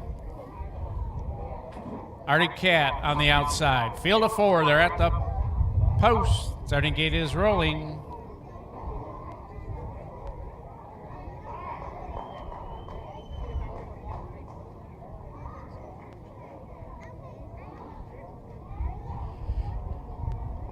Four Philly Pacers swing into the stretch for the start, and here they come. They're off in pacing. Caught Ya Daydreamin' is headed right out for the lead. Just Enough Crazy to the inside of that one in second. Artistic Cat rolling up on the outside, though, as they race over to that opening quarter, and the early trailer is Tough to Handle. Field of 4 fillies head over to the opening quarter, and up on the outside, Artistic Cat is set on the front end, but on the inside, Caught Ya Daydreamin' is not giving up easy as they head over to that opening quarter, and on the outside, Artistic Cat now does clear, crosses over, takes the lead. Caught Ya Daydreamin' racing in second, racing in third. It's Just Enough Crazy. They were by the quarter in 29-1, and the trailer at this point is Tough to Handle. The 4 fillies out of that turn into the stretch for the first time, all in straight alignment with the lead. It's Artistic Cat who shows the way. Caught Ya Daydreamin' is along the rail, racing in second still. Just Enough Crazy and Tough to Handle. Reverse order in the program as they head into that turn. On the front end, Artistic Cat continues to lead, though bearing in slightly as they race around that turn. Right there, Caught Ya Daydreamin', the half in 1 minute, 1/5. Field of 4, fillies swing to the backstretch. Final time, they'll start to pick it up as they race down the backstretch, and now with a big move, here comes Tough to Handle. Was for third, now second on the outside. Tough to Handle on the outside. Between horses, it's Just Enough Crazy. On the front end, Artistic Cat as they race around that turn. On the front end, it's Cody Massey and Artistic Cat who opens up by 2, though. Caught Ya Daydreamin' back along the rail in second, 3/4, 1:31. Out of the turn and into the stretch, it's Artistic Cat who repels them and pulls away. It's Artistic Cat who'll be home a winner. It's going to be tight for second. It'll look like Just Enough Crazy will be second. Third is Caught Ya Daydreamin' over Tough to Handle.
Now making her way up the racetrack into the winner's circle comes ninth race winner, number 4, Artistic Cat, and driver Cody Massey. Artistic Cat is owned by Greg Gardner, Sheridan, Michigan. Paul Clore Jr. does the training. Driven this afternoon by Cody Massey, pacing a mile 1:58 for Fez.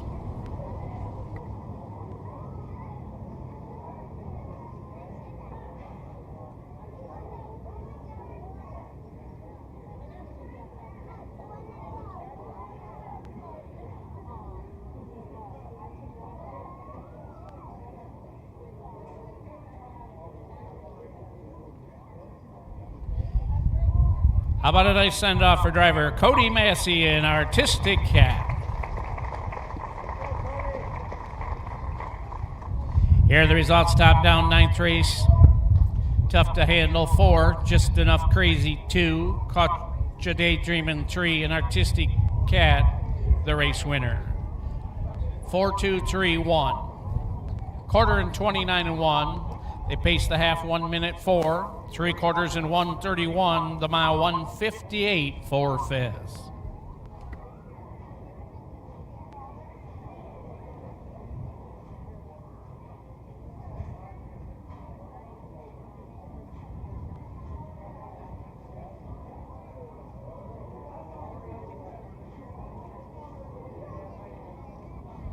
Turning over to the 10th race. 10th race will be the first division 3-year-old colt pace. Horses will be out shortly for the 10th race. It looks like we'll catch a driver here on the 2. We'll need a driver on the 2, Cassius Key.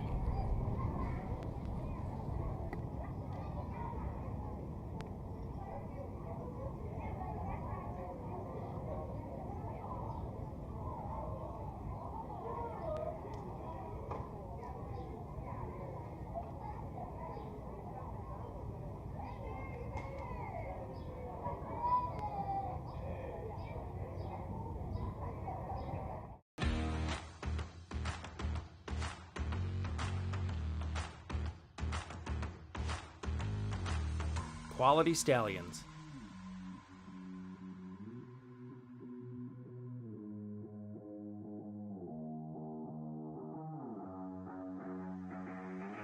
Cutting edge, full service breeding and foaling facility.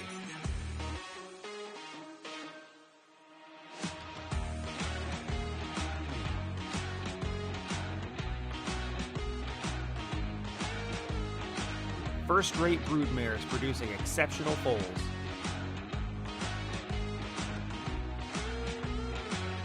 First home to multiple state champions, including 3-year-old pacing filly Grey Lingerie. Caring people with decades of experience. Class, affordability, superior service. Snow Ridge Farm.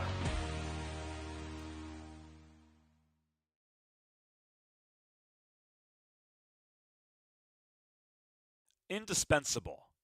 Maximum Exposure, the best sales marketing tools.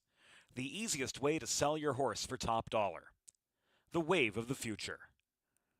Since holding their first sale 20 years ago, OnGate.com has become harness racing's leading marketplace, with over 13,000 registered users buying and selling racehorses and bloodstock through daily online auctions. Browse listings for free and buy your next racehorse at OnGate.com. OnGate. We've changed the way the business works.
Last two horses are on their way to the track. The last two horses are on their way to the track for the 10th race.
Horses are on the track parading for the 10th race. This is the first division 3-year-old Colt Pace. Number 1, Unspeakable Times, owned, trained, and driven by Aaron Coley. Number 2, Cassius Key, owned by Lassus Racing, Paul Clore Jr. Trained. You may make the driver Brad Kramer. Brad Kramer jumps aboard the 2. Number 3 is Takes One to Know One, owned by Rebecca Putnam. Rex Putman does the driving and training. Number 4 is The Mandalorian, owned by David Beachy. Marion Chupp does the training, Cody Massey. And number 5, Lose a Rockin', owned in the partnership of the Schaefers along with Pern Cario. Al Tomlinson does the training, Justin Irvine to drive. Field of 5 on their way to the gate for the 10th race.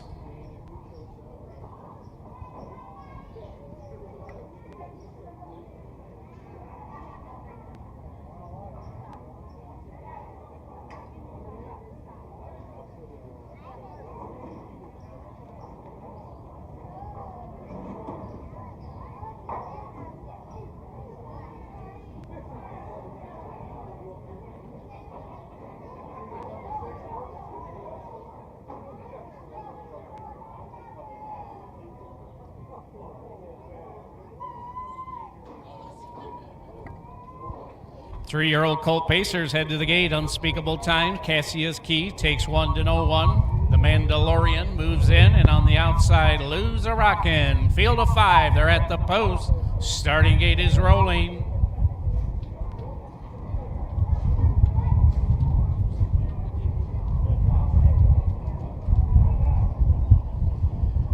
Three-year-old Colt Pacers behind the gate for the first division. They swing into the stretch, and here they come. They're off in pacing, Lose a Rockin', and that's just what he's doing as he's headed to the front. Between them, Cassius Keys as they race around that turn. Lose a Rockin' comes out 2 on top. Cassius Key racing along the rail in second. Unspeakable Times follows them along the rail, racing in third. Racing in fourth, it's Take One to Know One, and underway early as they move up the back stretch. It's the Mandalorians on the outside as they race over to the 3/4, a little bit rough there is the one Unspeakable Times who's racing in third, but they race past the opening quarter, and on the front end, Justin Irvine and Lose Rockin' shows the way. Now a tighter second is Cassius Keys. Then it's a little bit gap back. They reach the quarter, and it's 27-2 is the first quarter as they race by us for the first time. On the front end, Lose Rockin' has the lead. Cassius Key right there in second. The Mandalorian is taken over third and races along the rail. Unspeakable Times is shuffled back fourth, and the trailer past the half is Takes One to No One. Field of 5 Colt Pacers around that turn as they reach the half. The half, how about 56 4 a half mile. They swing to the backstretch the final time. Lose Rockin' has the lead. Cassius Keys out of the pocket and up on the outside. Racing in third, it's the Mandalorian eyeing them up from third as they race past the 3/4 at the rail. Fourth, Unspeakable Times, and Takes One to No One is the trailer. Around the final turn they race. 3/4, 125 flat. Around that turn they race. The three of them are battling it out. Lose Rockin'. Here comes the Mandalorian on the outside. Mandalorian is going right on by as they reach the wire. Very tight for second. Fourth will be Unspeakable Times, followed by Takes One to No One fifth.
Now making his way up the racetrack and into the winner's circle comes driver Cody Massey for the second time this afternoon, this time aboard the Mandalorian. Ladies and gentlemen, how about this? Pacing the mile 1:54.2, an all-time track record here at Hastings, the Mandalorian.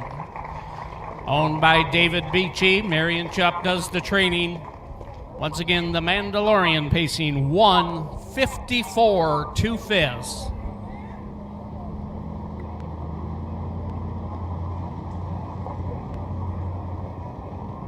How about a nice send-off for that track record holder in Cody Massey?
Here are your results. Top down the 10th race. Unspeakable Times was 4th. Cassius Key 3. Takes One to No One 5. The Mandalorian, the race winner. Lose Rockin' was second. Top down 4-3-5-1-2. They paced the quarter in 27-2, the half in 56-4, 3/4 in 125, the mile 154 2/5, and they have informed me that they do believe that is the fastest mile ever paced on a Michigan County Fair track. You just seen it this afternoon right here at Hastings.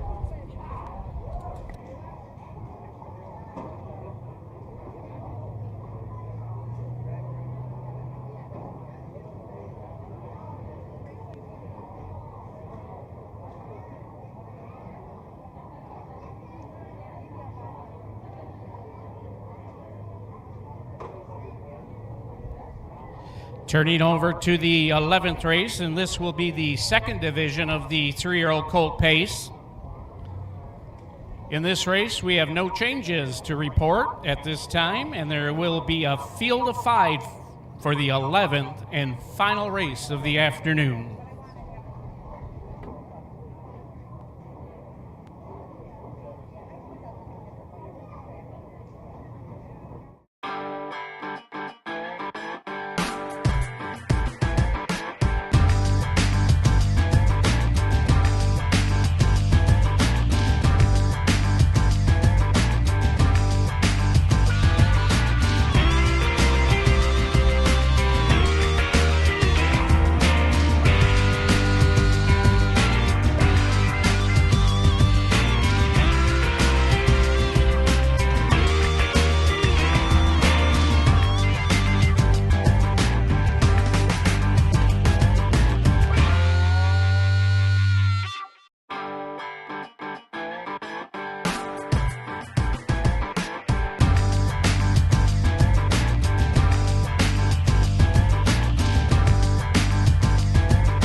Midwest Harness Report has been a strong advocate and comprehensive source for harness racing in the Midwest and beyond for over 40 years.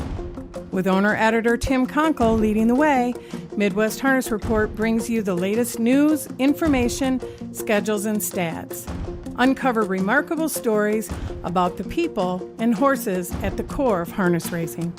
Midwest Harness Report reaches thousands of subscribers every month. For advertising and subscription inquiries, call 765-212-1320 or visit MidwestHarnessReport.com. Few track records out here this weekend at Hastings.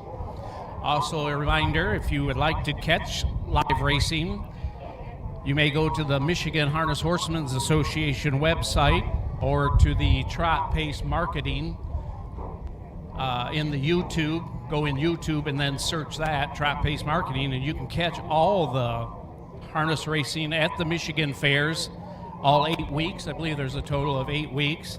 They're broadcast live all week. We'd rather have you out here, but if you can't make it to the track, you can catch the races at those 2 sites.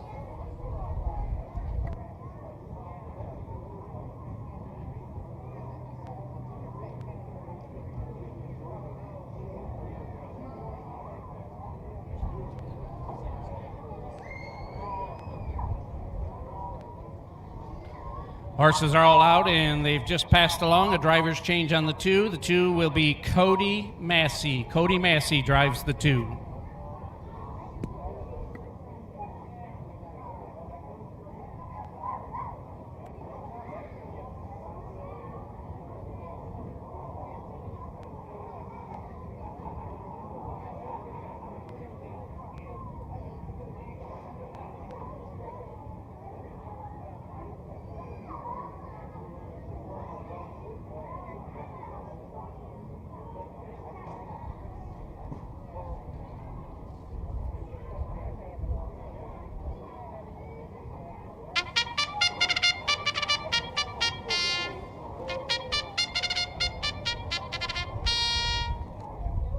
Horses are parading for the final time of the afternoon. This the second division 3-year-old colt pace, purse $5,600, $52. Number 1, Clayton Cooper, owned by Jack Cooper, along with Linda Main. Linda Main and trained Skip them all-wheel drive.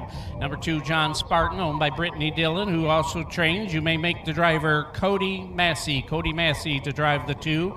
Number 3, Captain Max Henry, owned in the partnership of the Schaefers again, along with Acario. Al Tomlinson trains. Don Harmon will drive. Number 4, Honors on a Roll, owned by the Ingle Equine. Al Tomlinson also trains this one. Justin Irvine will drive. And number 5, Stabler, owned in the partnership of the Goodwins. Kelly, Carl, Scott. Kelly Goodwin trains. Brad Kramer to do the driving. 5 pacers on their way to the gate for the 11th and final race.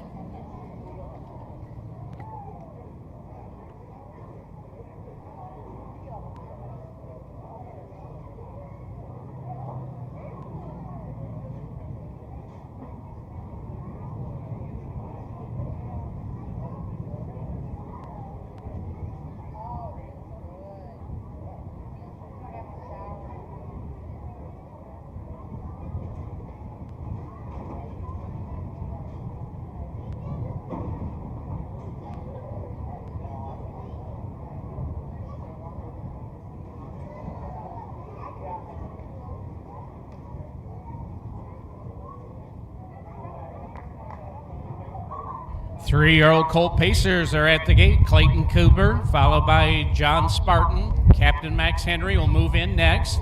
Honor on a Roll. And Stabler. Field of 5, all on the gate. They're at the post. Gate is rolling.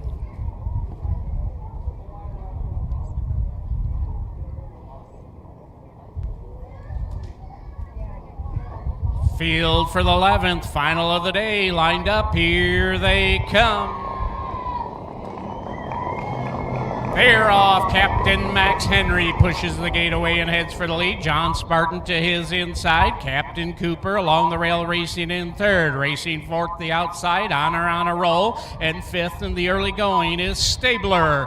Field of 5 head over to that opening quarter, and Captain Max Henry has the lead and opens up some 3 lengths over John Spartan. He paces along the rail in 2nd and is about the same gap back to Clayton Cooper, who races in 3rd. 4th is Honor on a Roll, and racing 5th it's Stabler. They race past that opening quarter, and Don Harmon and Captain Max Henry show the way. Tightening in from 2nd, it's John Henry though. 3rd along the rail, it's Clayton Cooper as they race into the stretch for the first time. Racing past the quarter in 28-1 on the front end. Captain Max Henry still with that lead, rolling along on the front end. John Spartan content to set in 2nd. Clayton Cooper chasing along and racing in 3rd. Racing 4th, it's Honor on a Roll, and Stabler is still the trailer. Field of 5 pacers still head to toe as they race around that turn. On the head over to the back stretch, they were at the half in 57-1. Down the back stretch they go. On the front end with the lead, it's Captain Max Henry who shows the way and now opens up some 4 or 5 lengths as they race over to the 3/4. Racing in 2nd at the rail, it's John Spartan, who can do nothing but watch from there. Captain Cooper's along the rail in 3rd. Donnie Harmon has Captain Max Henry rolling. Another 3/4, 125-2. Look at this as they turn into the stretch. It's Captain Max Henry cruising on home. Captain Max Henry home, a comfortable winner. 2nd will go to John Spartan, and 3rd will be Stabler from the back. Clayton Cooper was 4th, and 5th goes to Honor on a Roll.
Now making his way up the racetrack and into the winner's circle comes number 3, Captain Max Henry, and driver Don Harmon.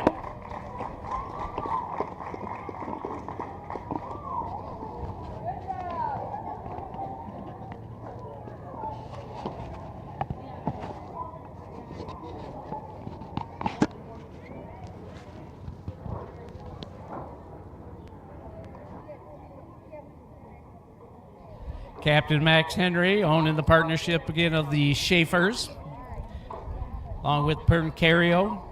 Al Tomlinson does the training. Don Harmon gets to drive this afternoon.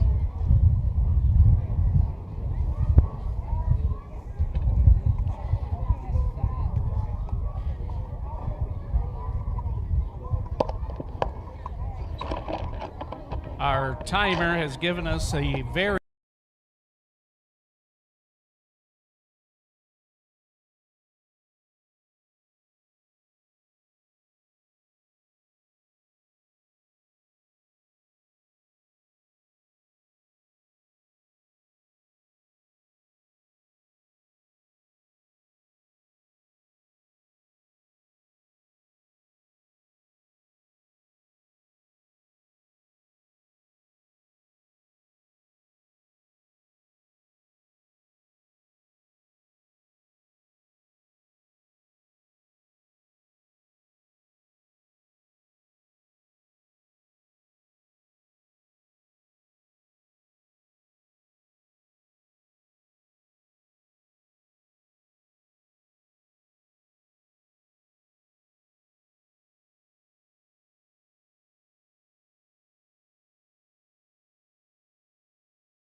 four fifths.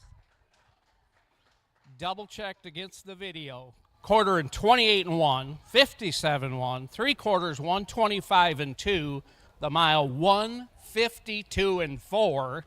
So takes away the 10th race track record and now becomes the fastest mile ever paced around a Michigan fair track. How about that for a Sunday afternoon racing card? Whew. Here is your results for the top down 11th race. Clayton Cooper was 4th. John Spartan in 2. Captain Max Henry, the race winner. Honors on a Roll was 5th. Stabler was 3rd. So check down 42153. Once again, quarter and 28 and 1, 157 1, 125 and 2, 152 4/5 for the winner. I knew he was in high flight that last quarter. He was rolling. 152 and 4, new track record, new Michigan County Fair record. Thank you all for coming out this afternoon to enjoy these great races.